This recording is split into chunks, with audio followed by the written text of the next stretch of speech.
ಚಿಕ್ಕ ತಿರುಪತಿ ಅಂತಲೇ ಖ್ಯಾತಿಯನ್ನ ಗಳಿಸಿರುವಂತಹ ಮೈಸೂರಿನ ಒಂಟಿಕೊಪ್ಪಲಿನ ವೆಂಕಟರಮಣ ಸ್ವಾಮಿ ದೇವಸ್ಥಾನಕ್ಕೆ ಇವತ್ತು ಬೆಳಗಿಂದಲೂ ಕೂಡ ಸರತಿ ಸಾಲಿನಲ್ಲಿ ಭಕ್ತರು ಆಗಮಿಸಿ ದೇವರ ದರ್ಶನವನ್ನ ಪಡೆದುಕೊಳ್ತಿದ್ದಾರೆ. ವೈಕುಂಠ ಏಕಾದಶಿ ಎಂದು ದೇವರ ದರ್ಶನ ಮಾಡಿದ್ರೆ ಸ್ವರ್ಗ ಪ್ರಾಪ್ತಿಯಾಗುತ್ತೆ ಅನ್ನೋ ನಂಬಿಕೆಯಿಂದ ಸಾಕಷ್ಟು ಮಂದಿ ಭಕ್ತರು ಬೆಳಗ್ಗಿನಿಂದಲೂ ಕೂಡ ಆಗಮಿಸಿ ದೇವರ ದರ್ಶನ ಪಡೆದುಕೊಳ್ತಿದ್ದಾರೆ.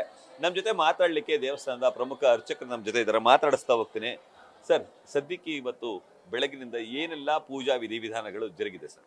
ಬೆಳಗ್ಗೆ 4:30ಕ್ಕೆ ಸುಪ್ರಭಾತ ಸೇವೆ ಆದ ಮೇಲೆ ಆ ತಿರುಪ್ಪಾವೈ ಸೇವೆ ಅಂತ ನಡೆಯುತ್ತೆ. ತಿರುಪ್ಪಾವೈ ಆದ ಮೇಲೆ ಮಹಾವಿಷ್ಣುವಿಗೆ ಆರಾಧನೆಯನ್ನು ಮಾಡಿ ಅಲ್ಲಿಂದ ಉತ್ಸವ ಮೂರ್ತಿಯನ್ನು 3 ಪ್ರದಕ್ಷಿಣೆಯನ್ನು ಮಾಡಿಸ್ತೀವಿ. 3 ಪ್ರದಕ್ಷಿಣೆಯನ್ನು ಮಾಡಿ ಉತ್ತರ ಬಾಗಿಲಿನಲ್ಲಿ ವೈಕುಂಠ ದ್ವಾರವಿದೆ. ಆ ವೈಕುಂಠ ದ್ವಾರಕ್ಕೆ ನೆನ್ನೆನೆ ಎಲ್ಲ ಅಲಂಕಾರವನ್ನು ಮಾಡಿ ಅಲ್ಲಿ ಷೋಡಶೋಪಚಾರ ಪೂಜೆಯನ್ನು ಮಾಡಿ ವೈಕುಂಠ ದ್ವಾರವನ್ನು ಉತ್ಸವ ಮೂರ್ತಿ ಸಮೇತನೆ ಭಕ್ತರ ಸಮೇತನೆ ವೈಕುಂಠ ದ್ವಾರವನ್ನು ಪ್ರವೇಶವನ್ನು ಮಾಡ್ತೀವಿ. ಅದಾದ ಮೇಲೆ ಭಕ್ತರಿಗೆ ನೈವೇದ್ಯ ಎಲ್ಲ ಆದ ಮೇಲೆ ಆ ಭಕ್ತರಿಗೆ ದರ್ಶನವನ್ನು ಕೊಡ್ತೇವೆ. ಈ ಉತ್ತರ ದ್ವಾರದಲ್ಲಿ ಹೋಗೋ ವಿಶೇಷತೆ ಏನು? ಯಾವ ಕಾರಣಕ್ಕಾಗಿ ಇವತ್ತು ಹೋಗ್ಬೇಕು? ಇವತ್ತ ಉತ್ತರ ದ್ವಾರದಲ್ಲಿ ಅಂದ್ರೆ ನಿಮಗೆ ವೈಕುಂಠ ಏಕಾದಶಿಯ ಮಹತ್ವ ಗೊತ್ತಿದೆ. ಇವತ್ತ ನಿರ್ಜಲವಾಗಿ ಭಕ್ತರು ನಿನ್ನೆ ಮಧ್ಯಾಹ್ನದಿಂದಲೇ ಉಪವಾಸ ಇರ್ತಾರೆ. ಉಪವಾಸ ಇದ್ದು ಬೆಳಗಿನ ಜಾವದಲ್ಲಿ ಸ್ನಾನವನ್ನ ಮಾಡಿ ಮಹಾವಿಷ್ಣುವಿನ ದರ್ಶನವನ್ನ ಮಾಡಬೇಕು ಅಂತ ವಿಷ್ಣು ಸಹಸ್ರನಾಮಗಳನ್ನ ಹೇಳ್ಕೊಂಡು ಬಂದಿರ್ತಾರೆ. ಬಂದು ಆ ಮಹಾವಿಷ್ಣುವಿನ ದ್ವಾರದಲ್ಲಿ ಆ ವೈಕುಂಠ ದ್ವಾರದಲ್ಲಿ ಹೋಗ್ತಾ ಇದ್ದಾಗ ಆ ವೈಕುಂಠಕ್ಕೆ ಹೋಗುವ ಪುಣ್ಯ ನಮಗೆ ದೊರಕುತ್ತೆ. ಆ ಚಿತ್ರಗುಪ್ತನ ಹತ್ರ ನಮಗೆ ಪುಣ್ಯ ದೊರಕ್ತಾ ಇರುತ್ತೆ. ಒಬ್ಬೊಬ್ಬ ಮನುಷ್ಯನಿಗೂ ಇಷ್ಟು ಪುಣ್ಯ, ಇಂತಹ ಈ ಶಕ್ತಿ ದೇವಸ್ಥಾನಕ್ಕೆ ಬಂದಾಗ ನಮಗೆ ಪುಣ್ಯ ನಮಗೆ ಗೊತ್ತಿರೋದಿಲ್ಲ. ನಮ್ಮ ಮನಸ್ಸು, ನಮ್ಮ ಜೀವನ, ನಮ್ಮ ಕರ್ಮ ಫಲಗಳನ್ನ ಒಂದು ಕಡೆ ತಟ್ಟೆ ಹಾಕಿದ್ರೆ ನಮ್ಮ ಪುಣ್ಯ ಫಲಗಳನ್ನ ಒಂದು ಕಡೆ ತಟ್ಟೆ ಹಾಕ್ತಾನೆ ಚಿತ್ರಗುಪ್ತ. ಆ ಚಿತ್ರಗುಪ್ತನ ಹತ್ರ ಅಲ್ಲಿ ಡೈರಿನಲ್ಲಿ ಬರೀತಾರಂತೆ.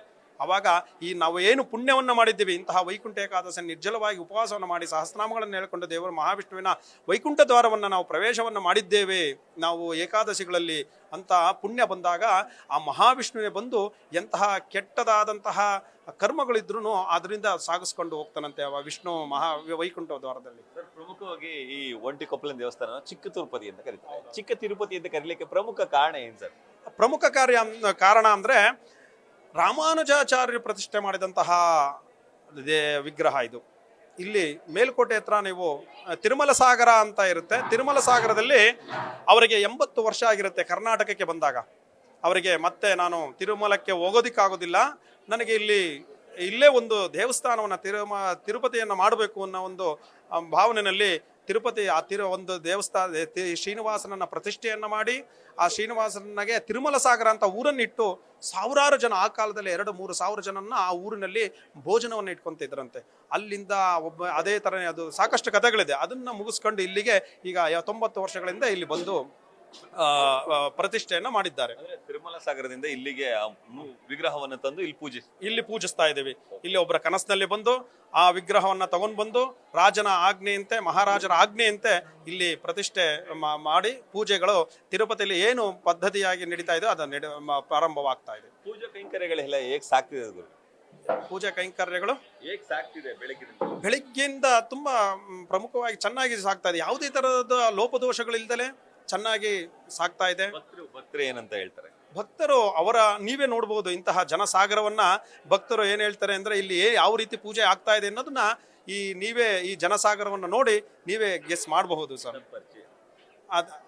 ನನ್ನ ಹೆಸರು ಸತ್ಯನಾರಾಯಣ ಸ್ವಾಮಿ. ಈ ಒಂಟಿಕೊಪ್ಪಲ್ ದೇವಸ್ಥಾನದ ಅರ್ಚಕನಾಗಿ ನಾನು ಇದ್ದೇನೆ. ಹಾಗೆ ಮಂಗಳಂ ಕೌಸಲೇಂದ್ರಾಯ ಮಮನೀಯ ಗುಣಾಬ್ಧೇ ಚಕ್ರವರ್ತಿ ತನೂಜಾಯ ಸಾರ್ವಭೌಮಾಯ ಮಂಗಳಂ. Thank you. ಇದಿಷ್ಟು ದೇವಸ್ಥಾನದ ಪ್ರಮುಖ ಅರ್ಚಕರಂತಹ ಸತ್ಯನಾರಾಯಣ ಸ್ವಾಮಿ ಅವರ ಮಾತುಗಳು. ಸದ್ಯಕ್ಕೆ ದೇವಸ್ಥಾನದಲ್ಲಿ ವಿಶೇಷ ಪೂಜೆಯನ್ನ ಸಲ್ಲಿಸಲಾಗ್ತಿದೆ. ಇವತ್ತು ದೇವರ ದರ್ಶನವನ್ನ ಮಾಡಿ ಸ್ವರ್ಗದ ಬಾಗಿಲನ್ನ ಪ್ರವೇಶ ಮಾಡಿದ್ರೆ ಪುಣ್ಯ ಪ್ರಾಪ್ತಿ ಆಗುತ್ತೆ ಅನ್ನೋ ನಂಬಿಕೆ ಇದೆ. ಆ ಕಾರಣಕ್ಕಾಗಿ ಭಕ್ತರು ಬರ್ತಿದ್ದಾರೆ ಅನ್ನೋ ಮಾತನ್ನ ಹೇಳ್ತಾರೆ. ಕ್ಯಾಮ್ರಾಮನ್ ವಿನಯ್ ಜೊತೆ ರವಿ ಪಾಂಡವಪುರ, ನ್ಯೂಸ್ ಫಸ್ಟ್, ಮೈಸೂರು.